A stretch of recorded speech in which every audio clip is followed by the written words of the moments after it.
আমরা আজকে roads and highway প্রিপারেশনের ভাইভাতে আসা কিছু প্রশ্নের উত্তর সম্পর্কে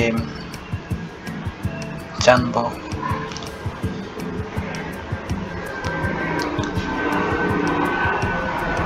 টেক কোড প্রয়োগের সাথে সাথে কোন কোড তাড়াতাড়ি প্রয়োগ করতে হয়?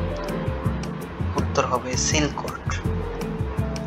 আঞ্চলিক ও জাতীয় সড়কে রাস্তায় সাইনবোর্ড কি দ্বারা নির্দেশ করে?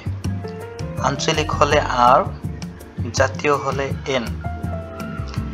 রাস্তার বাঁকে সুপার এলিভেশন দেওয়ার মূল কারণ কি?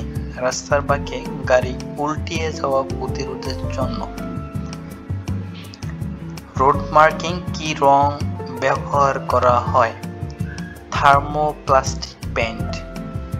রোড মার্কিং এ থার্মোপ্লাস্টিক পেইন্ট ব্যবহার করা হয়। ডিবিএম এর পূর্ণরূপ কি? Tense bitumen macadam. বিটুমিনাস সড়কে পানি নিষ্কাশনের জন্য কি কি ব্যবস্থা রাখা হয়? এল ড্রেন গ্যাসপিট। বিটুমিনাস সড়কের দুই পাশে এজিং দেওয়া হয় কেন? সড়কের প্রস্থ বা অ্যালাইনমেন্ট ঠিক রাখার জন্য। সড়কের পার্শ্ব ভাঙনের প্রতিরোধ করার জন্য। সাববেজ ওয়ারিং কোডকে যথাস্থানে ধরে রাখতে। বিটুমিনাস সড়কের রাস্তায় কত ধরনের রেড মার্কিং থাকে? 3 ধরনের রেড মার্কিং থাকে। বিটুমিনাস সড়কের দুই পাশে যে ঘাসের চাপড়া লাগানো হয় তাকে বলা হয় টার্ফ। বিটুমিনাস সড়কে বাম দিকে তীর চিহ্ন এবং ডান দিকে তীর চিহ্ন দ্বারা কি বোঝানো হয়? বাম দিকে তীর চিহ্ন দ্বারা শুধুমাত্র বাম দিকে চলার নির্দেশ, ডান দিকে তীর চিহ্ন দ্বারা শুধুমাত্র ডান দিকে চলা।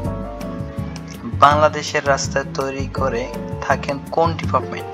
Roads and highway department. প্রতি ঘনমিটার বিটুমিন এর ওজন কত? 1040 কেজি। মাটির ভারবহন ক্ষমতা একক কি? কেজি পার বর্গ মিটার স্কয়ার। শুকনা ও দৃঢ়বদ্ধ মোটা বালি বিশিষ্ট মাটির নিরাপদ ভারবহন ক্ষমতা কত?